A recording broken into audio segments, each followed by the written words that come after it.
ان اللہ والوں کا راستہ ہے، یہی راستہ صراط مستقیم اور یہی مسلک اہل سنت و جماعت ہے۔ اس لیے مسلمانوں آپس میں نہ لڑو، اور جو لوگ لڑا رہے ہیں ان سے پوچھو کہ جو بات تم کہتے ہو وہ کیا صحابہ نے کہی تھی؟ اہل سنت ہر وہ بات کہتے ہیں جو صحابہ نے کی یا کر کے دکھائی یا حکم دیا۔ دیکھو ہم عشق رسول کی بات کہتے ہیں، تعظیم رسول کی بات کہتے ہیں، ہر جگہ کوئی یہ کہتا ہے دیکھو حضور کو یہ نہیں، حضور یہ نہیں، حضور یہ نہیں، بلکہ میں صرف اشارہ دوں میرے بھائیوں، ہمارا اختلاف کسی سے اپنا ذاتی نہیں، روٹی بوٹی کا نہیں، اللہ کی عزت کی قسم، اللہ جھوٹوں پہ لعنت کرے، ہمیں روٹی بوٹی سے کیا مطلب؟ ہم انہیں نہیں جانتے، وہ ہمیں نہیں جانتے، کبھی سامنا نہیں ہوا، پھر اختلافات کیوں ہے؟ اختلافات نہ صندل اور چادر کا ہے، اختلافات صرف مزارات پہ پھول ڈالنے کا نہیں، اختلاف یہ سب نہیں، کھچڑے اور شربت کا صرف اختلاف نہیں ہے، اصل اختلاف یہ ہے کہ رسول اللہ کی لوگوں نے بے ادبی اور توہین کی ہے، اور جو لوگ آج بے ادبی اور توہین کر رہے ہیں ان کو تاریخ معلوم ہو یا نہ معلوم ہو، ہم ان کو صرف اتنی بات کہتے ہیں، علماء کو بھی عوام کو بھی، کہ 1857 کی تاریخ اٹھا کر کے پڑھ لو کہ یہ سارا بیج جو ہے، دو بیج انگریز بو کر کے گئے، ایک تو برادری کا بیج اور ایک تو مسالک کا بیج، کہ انہوں نے چاہا کہ انہیں اتنا لڑا دو اور فرقوں میں بانٹ دو کہ مسلمان کبھی متحد نہ ہو سکے۔ وہ جانتے تھے کہ مسلمان ہر مرتبہ اپنے نبی کے نام پہ متحد ہو جاتا ہے، تو نبی ہی کی بات ایسی معاذ اللہ بکھیر دو کہ مسلمان اس پر لڑائی کرنے لگے، جھگڑا کرنے لگے۔ مسلمانوں بتاؤ، وہ رسول جس کی نگاہیں اٹھے تو اللہ قبلہ بدل دیا کرتا ہے، وہ رسول جس کے وجود ناس کی اللہ قسمیں یاد کرتا ہے، وہ رسول جس کے چہرے کو اللہ والضحیٰ کہتا ہے، جس کی زلفوں کو اللہ واللیل کہتا ہے۔ مسلمانوں، اس اللہ کو اپنے نبی سے پیار کتنا ہے؟ اگر کسی نبی کے لیے ایسا کہا ہو تو بتائیں، میرا نبی کنکری اٹھا کر کے اگر کسی پہ پھینک کر کے مار دے تو قرآن میں میرا اللہ کہتا ہے وَمَا رَمَيْتَ اِذْ رَمَيْتَ وَلَكِنَّ اللَّهَ رَمَا۔ او پیارے کنکری، تو نے نہیں ماری، تیرے اللہ نے ماری۔ وہ حبیب درخت کے نیچے غلاموں کو لے کر کے بیعت کرتا ہے تو میرا اللہ کہتا ہے ان الذین یبایعونک انما یبایعون اللہ۔ حبیب، یہ جو تیرے ہاتھ پہ بیعت کرتے وہ تیرے ہاتھ پہ نہیں کرتے، وہ تو اللہ سے بیعت کرتے ہیں۔ ید اللہ فوق ایدیہم، ان کے ہاتھوں پہ تیرا نہیں بلکہ اللہ کا ہاتھ ہے، جن ہاتھوں کو خدا اپنا ہاتھ کہے۔ مسلمانوں، اپنے نبی کو پہچانو تو صحیح۔ آپ کیا سمجھتے ہو یہ انگریزوں کی سازش ہے کہ نبی کو اتنا گھٹا دو، اتنا گھٹا دو، اتنا گھٹا دو کہ معاذ اللہ مسلمان اپنے برابر نبی کو سمجھنے لگے، اور ایک دن وہ آئے کہ مسلمان اپنے باپ کی بڑائی پر جو ہے وہ کلام اور غزل تو لکھ سکے لیکن محمد الرسول اللہ کی بڑائی کو برداشت نہ کر سکے۔ پھر ہم کل پلٹ کر کہیں گے کہ موسیٰ نے تو دریا پہ عصا مارا تو رستے بن گئے، محمد کی طاقت کیا تھی؟ تو عقیدہ تو یہی یہود و نصارہ کا اگر پرورش پا چکا ہے تو وہ کہیں گے کچھ بھی نہیں، وہ تو ہماری طرح انسان تھے۔ بولو کیا یہودی نہ کہیں گے کہ ٹھیک ہے پھر اس موسیٰ کا کلمہ پڑھو جو عصا مار کے رستے بناتا ہے؟ یہی تو ہوگا۔ آپ کیا سمجھتے ہیں؟ آپ سمجھتے ہیں کہ مولانا کو فائدہ کیا ہے اس میں کہ وہ کہتے ہیں ہماری طرح ہے؟ کوئی فائدہ تو اس کو نہیں ہے، فائدہ نہیں ہے۔ یہ یہود و نصارہ کی سازش ہے، پوری دنیا کو وہ نصارہ اور یہودی بنانا چاہتے ہیں۔ اٹھا کے پڑھو ان کی تاریخ، ہسٹری اٹھا کے پڑھو۔ رسول اللہ کی عظمت کو اس لیے گھٹایا جا رہا ہے یا گھٹانے کی کوشش کی جا رہی ہے، حالانکہ میرا نبی وہ نہیں جو کسی کے گھٹائے سے گھٹ جائے۔ ارے ان کی تو شان اتنی بلند ہے کہ ان کا رب کہتا ہے وَرَفَعْنَا لَكَ ذِكْرَكَ وَلَلْآخِرَةُ خَيْرٌ لَكَ مِنَ الْأُولَىٰ۔ آپ کی ہر پچھلی گھڑی سے آنے والی گھڑی بہتر ہے۔ آپ کو کوئی فرق نہیں پڑتا، فرق تو آپ کو پڑتا ہے کہ جو رسول اللہ کی بے ادبیاں خاموشی سے سنتے رہتے ہیں۔ یہ کیا عشق اور ادب ہے کہ کوئی باپ کو گالی دے تو آستینیں چڑھتی ہے اور رسول اللہ کو گالیاں دی جائے تو کہتے یہ تو مولویوں کا مسئلہ ہے۔ جنت باپ سے نہیں ملے گی، رسول پاک سے ملے گی۔ میں یہ نہیں کہتا ہمارا اجتماع لڑائی جھگڑے کی دعوت نہیں ہے، لیکن کم سے کم اتنا تو ہو کہ جو بے ادبی کرے اس سے دور ہو جاؤ.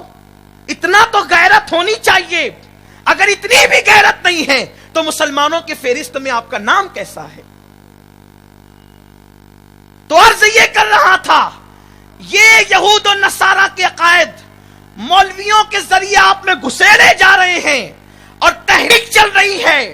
ڈالروں کے ذریعے سے حکومتیں سرپرستیاں کر رہی ہے کہ یہ عقائد جب پھیل جائیں تو پلٹ کر کے پوچھو. ابھی ایک ویڈیو آئی ہے، ایک مولوی عیسائی بنا ہے اور اس نے کہا ہے کہ محمد تو مر چکے ہیں، مسلمانوں کی کتابوں میں ہے، اور عیسیٰ زندہ ہیں قرآن میں، مسلمانوں کی کتاب میں، تو پھر میں اس کا کلمہ کیوں پڑھوں جو مر گیا، اس کا نہ پڑھوں جو زندہ ہے. یہی دین آنا تھا. ان منحوس عقیدوں کی وجہ سے یہی دین آنا تھا، یہی سازش تھی، وہ شروع ہو چکی ہے. تو یاد رکھیں، ان عقیدوں کا بائیکاٹ اس لیے کیا جاتا ہے کہ اگر یہی نظریات کہ وہ تو بڑے بھائی کی طرح، وہ تو ایلچی کی طرح، وہ تو چودھری کی طرح، معاذ اللہ، تو پھر کل کے یہود و نصارہ پلٹیں گے. علم غیب پر جو اتنی تقریریں ہوتی ہیں نا کہ نہیں ہاں یہ نہیں تھا وہ نہیں تھا، تو جناب عیسیٰ کے متعلق قرآن میں حضرت عیسیٰ کا فرمان بیان کیا گیا ہے کہ جو تم کھا کے آتے ہو وہ بھی جانتا ہوں، جو بچا کے آتے ہو وہ بھی جانتا ہوں. کل پلٹ کے کہا جائے گا قرآن تو عیسیٰ کے لیے کہتا ہے اور تمہارے نبی کو تو دیوار کے پیچھے کی خبر نہیں. میری بات کو کوئی فرقہ واریت پر نہ لے، میں آپ کی ایمان کی محافظت چاہتا ہوں. خدا کے لیے تم سے ہمدردی ہے، ورنہ میرا اجین والوں سے رشتہ کیا ہے؟ میرا کیا تعلق ہے آپ سے؟ ہاں بس ایک تعلق ہے، جو میرا محبوب ہے وہی تمہارا محبوب ہے. اس لیے خون کے رشتوں سے زیادہ عزیز تم ہو، اس لیے تم سے بات ہو رہی ہے، اور تمہاری ایمان کا واسطہ میں تمہاری منت کرتا ہوں. اتنا بڑا مجمع نہ ہوتا، کوئی ایک سامنے ہوتا تو اس کے پیر پکڑ کے کہتا خدا را اپنا ایمان بچا لے.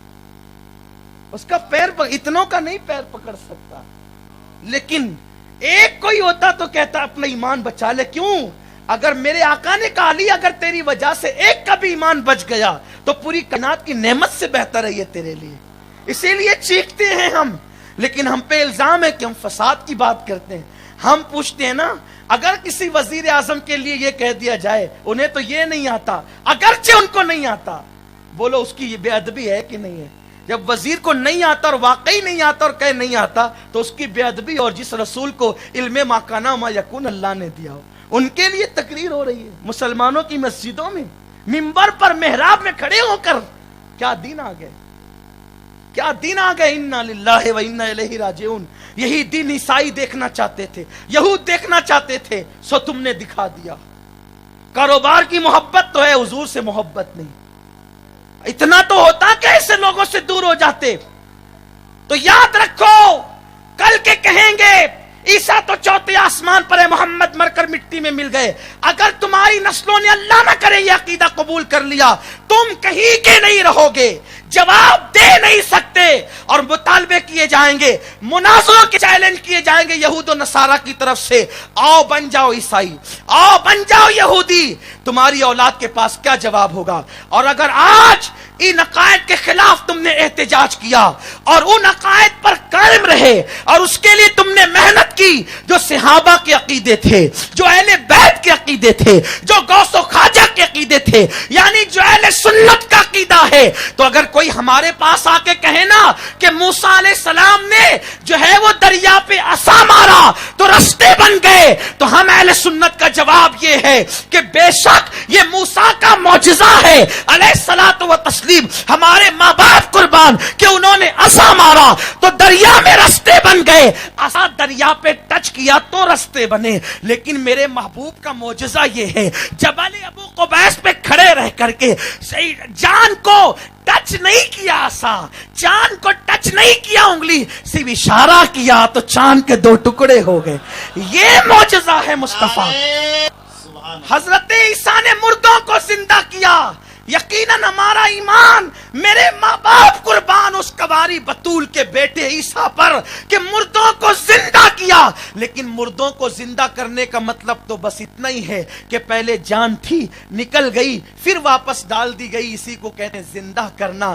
لیکن میرے رسول نے تو بے جان کنکریوں کو بولنے کا شعور عطا کیا ہے، ستون حنانہ کو رونے کا شعور عطا کیا ہے، اس سے باتیں کی ہے۔ یہ حدیث تو بخاری شریف کے ستون حنانہ والی، آپ سے میں پوچھنا چاہتا ہوں وہ بڑا معجزہ ہے یا یہ؟ ارے کھجور کی سوکھی لکڑی روتی ہے میرے رسول کے لیے۔